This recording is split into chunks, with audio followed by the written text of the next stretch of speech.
Yaman turnover ya anoche con el mga nuevo mga Rouser motorcycles para aquí na Zamboanga City Police Office estaba ng Police Regional Office 9. Este mga motor como igual na 50 motor como kose dahil mas temprano el gobyerno lokal na Zamboanga City Police Office kita usa sila antes como tactical motorcycle riders. Iaura talyama sila con ese programa. Amo el Selyama Counter Strike Unit del Zamboanga City Police Office kita replika na otro probinsya del Police Regional Office 9. 13 aumento mga Rousers quiere decir.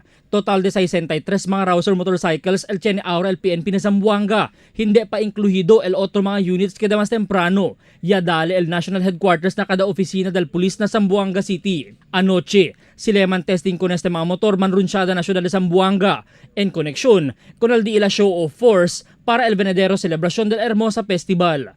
Trabaho a segundo este mga motor el sirvi como lookouts y patrols na mga kalye del pueblo para evita con este mga duro cabeza motorista.